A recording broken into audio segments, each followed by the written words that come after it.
Have you ever looked at your life and thought, why does it feel like everything is so hard for me? Or maybe you've asked yourself, why do I keep going through storms others seem to avoid? If that's you, pause. Breathe. This video is for you. Because what if I told you that the pain, the isolation, the rejection, and the deep, unshakable yearning you've carried in your heart, they are not curses. They are clues. Clues that you've been marked by heaven for something bigger than yourself. In this video, we are going to uncover 7 spiritual signs that someone is destined for great success, not just fame or fortune, but divine, God-backed impact. And we are not just going to list them. We are going to explore the deep meaning behind each one, the Bible stories that prove them, and how they might already be unfolding in your own life. So if you've ever felt like life has been unusually hard, or like you carry a fire in your soul that won't die, stay with me. Let's begin. Point 1. They experience unusual trials and attacks early in life. Let's be honest, some people seem to coast through life like it's a Sunday picnic, while others, it's like the minute they were born, all hell broke loose. If you are one of those people who's faced rejection, betrayal, abuse, poverty, or failure from a young age, don't be too quick to assume you're cursed. Because greatness attracts warfare. Before the crown comes the cross. In Jeremiah 1 verse 5, God says, "Before I formed you in the womb I knew you. Before you were born I set you apart." That means your life had purpose before your problems ever showed up. Let me take you to the story of Joseph in Genesis. Joseph was just a teenager when his own brothers turned on him. They stripped him of his colorful robe, the symbol of his favor, and threw him into a pit. Why? Because of his dreams. Because of the favor on his life. Because of the future they couldn't understand, but the enemy could smell. From the pit, he was sold into slavery. From slavery, he ended up in prison, falsely accused. All this before he was even 30. Now let me ask you, what kind of attacks have come into your life early? What pits have you found yourself in? What lies have been spoken about you? You see, Joseph's suffering wasn't a detour, it was the road. The road to the palace, to being second only to Pharaoh, to saving a whole nation. Had he not been betrayed, he would never have been positioned. And the same may be true for you. Sometimes God allows deep pain early in life, not to break you, but to shape you. To soften your heart. To build your endurance. To teach you what no classroom ever could. Think of Nelson Mandela. Before he became a global icon of peace and justice, he spent 27 years in prison. It looked like failure. It looked like silence. But it was preparation. If your childhood was messy, if your early years were full of chaos, don't let shame write your story. You might just be Joseph in your generation. Or David in the cave before the crown. Instead of asking, why me? Start asking, what is God preparing me for? Because hear this. The size of your battle may be the size of your calling in disguise. Point 2. They have a deep inner drive or calling that can't be shaken. There's a kind of restlessness that doesn't come from caffeine or stress, it comes from destiny. It's that feeling in your gut that won't let you settle. You try to do what everyone else is doing. But something inside you whispers, this isn't it. There's more. Have you ever felt that? That's not ambition. That's not ego. That's a spiritual fire. Jeremiah 20 verse 9 says, "His word was in my heart like a burning fire shut up in my bones. I was weary of holding it back, but I could not." Jeremiah was tired of preaching.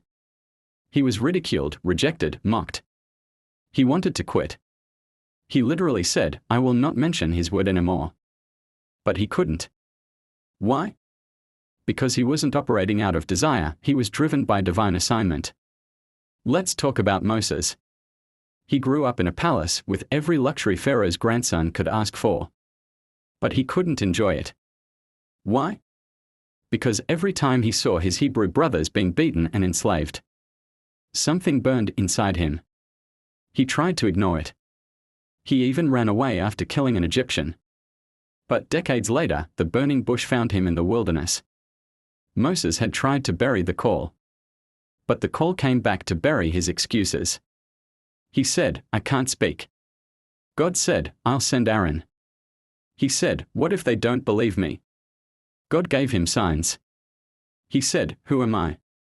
God said, I am who I am. You see, when God calls you, no excuse is good enough. Because he already factored your flaws into his plan.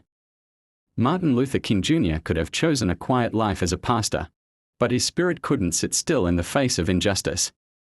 The marches, the speeches, the threats, he didn't choose them to be popular. He was simply responding to the fire inside. Maybe you've tried other jobs, other relationships, other lifestyles. But there's always this pull. This nudge. This thing you can't shake. You see people doing what you know you're meant to do. And something inside screams, that should be me. Friend, that's not fantasy. That's calling. And here's the bittersweet truth. When God has marked you, comfort will never satisfy you. So don't be discouraged if you feel out of place in average spaces. It might be because you were never created to live an average life. Instead of trying to blend in, maybe it's time to lean in to your gift, your fire, your divine pull. Because if you don't answer the call, life will always feel a little off. Like you are breathing, but not truly alive. Point 3. They are unusually humble or teachable. Let's talk about something that rarely trends on social media, humility. Not the fake kind that posts. Blessed and highly favored. While secretly dripping in pride. I'm talking about the kind of humility that says, I don't know everything. I need help. I can be wrong. Teach me. Because hear this. Before God lifts a person high, he first brings them low enough to listen. Proverbs 11 verse 2 says, when pride comes, then comes disgrace, but with humility comes wisdom. And in James 4 verse 6, God opposes the proud but gives grace to the humble. Success, real, God ordained. Lasting success is built on the soil of a teachable spirit. Let's look at David, not the giant-slain king, but the shepherd boy. When the prophet Samuel came to anoint the next king of Israel, David wasn't even invited to the ceremony. His own father left him out. Everyone saw a boy. God saw a king. Now here's the kicker, David didn't fight to be seen. He stayed with the sheep. He didn't force the throne. He played the harp. He wrote psalms. He submitted to Saul, even when Saul was trying to kill him. What kind of man refuses to kill his enemy when he has the chance? A man who fears God more than he fears delay. David was teachable. He listened to God, to prophets, to correction. And that's why God called him a man after my own heart. Acts 13 verse 22. That kind of heart doesn't just happen, it's trained in secret. Abraham Lincoln, before becoming the US president, failed in business. Lost elections, suffered deep depression. But he read voraciously, learned constantly, listened quietly. It wasn't charisma that made him great, it was his humility and wisdom in suffering. Now let's turn the mirror on ourselves. Can you handle correction without getting offended? Can God tell you no and you still trust him? Can someone younger, poorer, or less educated teach you something and you not roll your eyes? Because here's a brutal truth. God doesn't elevate people who always think they are already there. No matter how gifted you are. If you lack a teachable spirit, your gift will collapse under the weight of your pride. But if you stay humble, if you're willing to learn from pain, from people, from scripture, from failure, God will entrust you with levels others only dream of. Humility isn't weakness. It's a spiritual passport to greatness. Point 4. They often feel alone or misunderstood. Let me ask you a hard question. Have you ever walked into a room full of people and still felt completely invisible? Ever tried to explain your dreams, your fire, your hunger for purpose, and people looked at you like you were speaking Swahili in a sushi bar?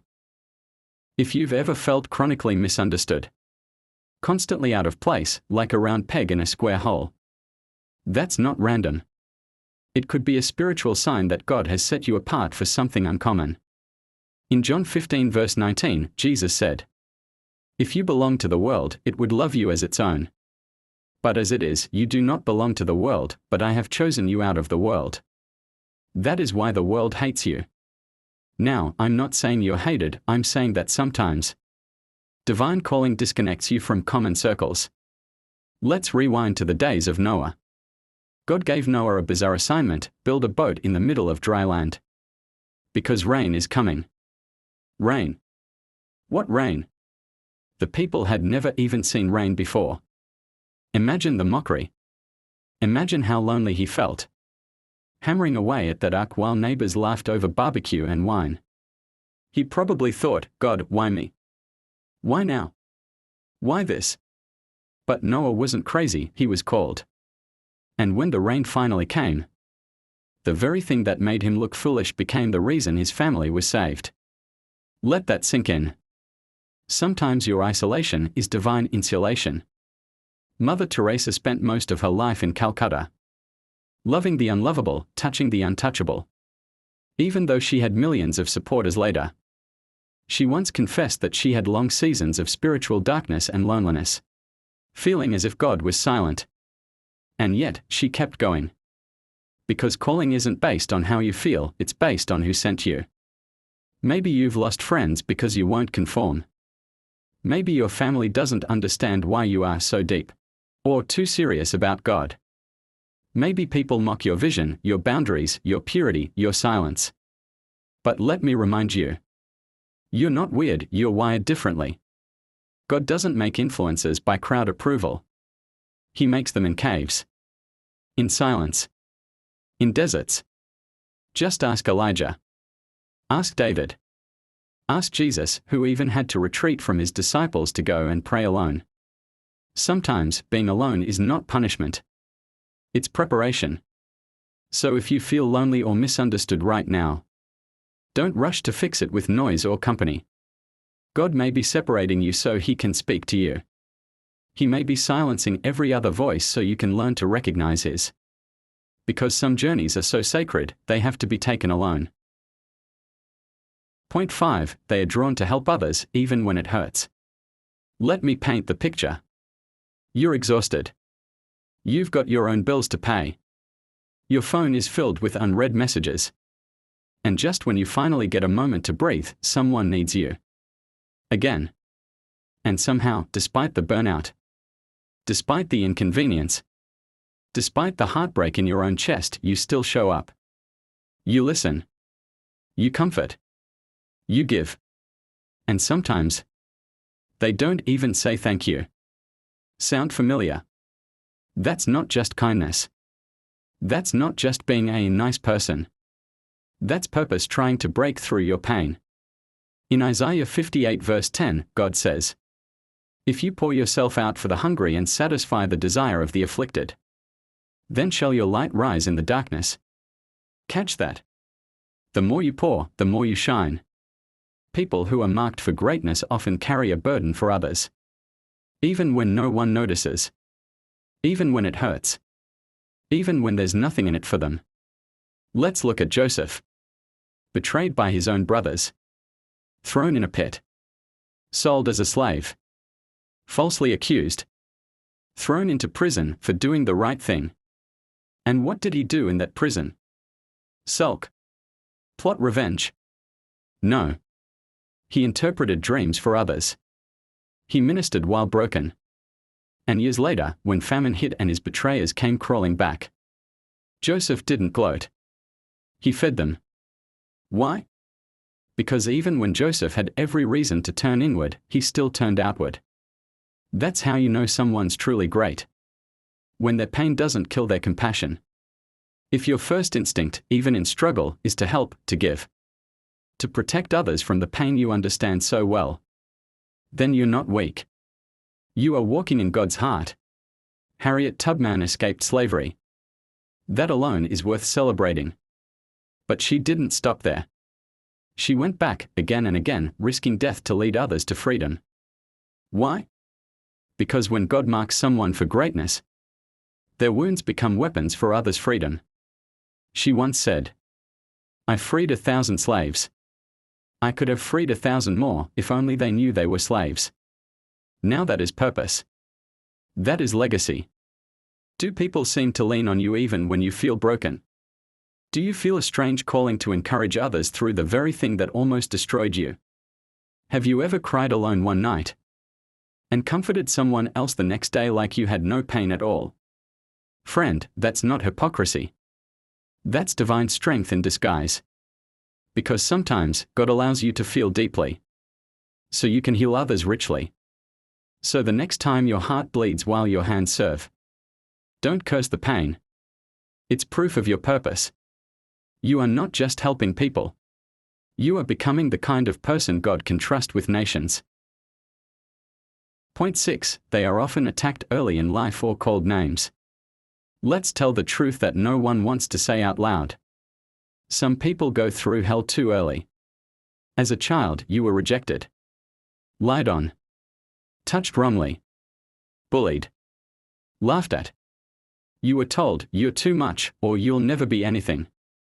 You were labeled lazy, ugly, stubborn, stupid by people who should have protected you. And you ask yourself, why did all this happen to me so young?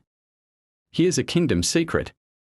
The devil often attacks early what God intends to elevate greatly.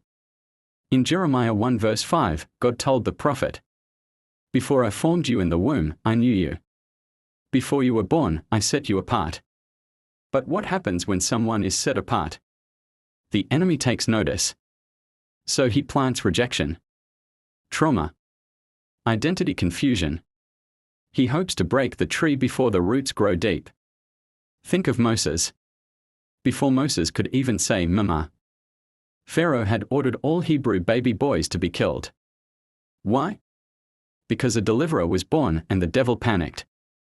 Moses was targeted before he ever did anything.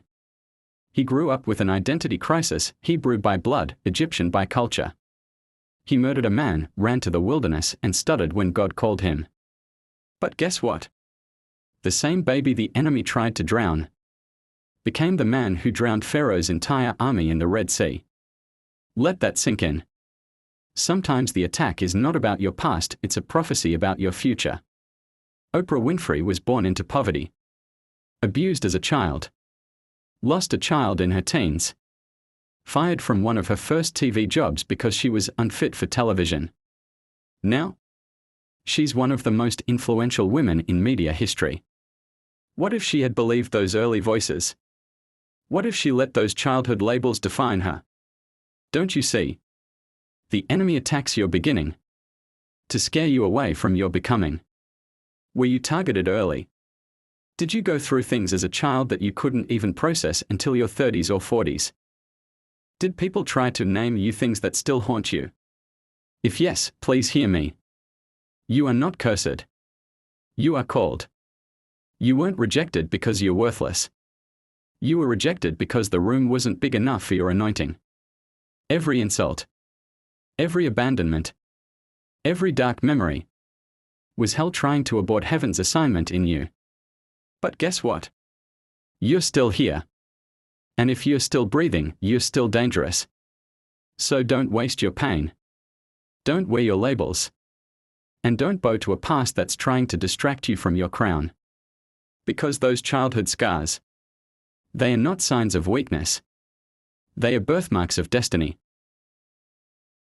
Point 7. They often experience delays, detours, or repeated setbacks. Let me ask you a hard question. Have you ever felt like your life is on pause while everyone else is on play? You pray. You fast. You obey God. But the job doesn't come. The spouse doesn't appear. The breakthrough is still pending. The callings in your heart don't match the calendar of your life. Friend, you are not cursed. You might just be in training for greatness. Because when God is doing something big in you, it often looks like nothing is happening around you. Habakkuk 2 verse 3 says, "Though the vision tarries, wait for it. It will surely come, it will not delay." But notice, it says wait for it. Because the bigger the calling, the longer the crafting. God anointed David as king when he was just a shepherd boy. But did he become king the next day? Nope. He went back to the sheep. Then to the battlefield. Then into hiding, running from Saul. Sleeping in caves.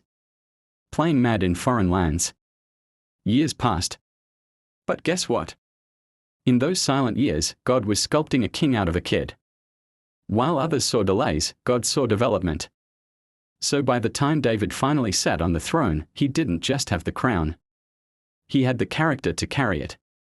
Because elevation without preparation is a setup for destruction. Mandela spent 27 years in prison. Most people would lose their minds. Give up. Grow bitter. But he came out wiser, calmer, stronger, and led a nation to freedom with grace and dignity. Why? Because the prison wasn't the end. It was the preparation room for the palace. God often uses the detour to build the version of you that can handle the destination. Have you been experiencing delay after delay? Doors shut in your face. Opportunities that looked promising suddenly gone. Maybe, just maybe, you're not being denied. You're being deliberately developed. Some roads take longer not because they are broken, but because they are leading to a higher altitude. And higher altitudes need stronger wings. So don't curse the delay. Don't despise the detour. Don't let the enemy whisper that you are behind. Because in God's kingdom, the last often becomes the first. And the ones who waited long often rule strong. Let's bring it home. If these 7 signs sound like your life, if you've wrestled with pain, felt misunderstood, given when you had nothing, cried alone, been delayed, or attacked early, you are not weak. You are not forgotten. You are not average.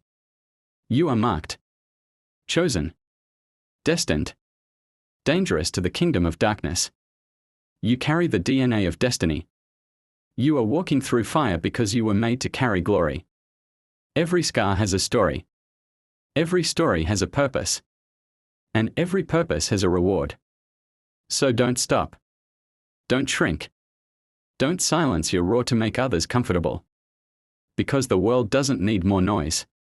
It needs more voices like yours, healed, whole, wise, and unafraid. You are not behind.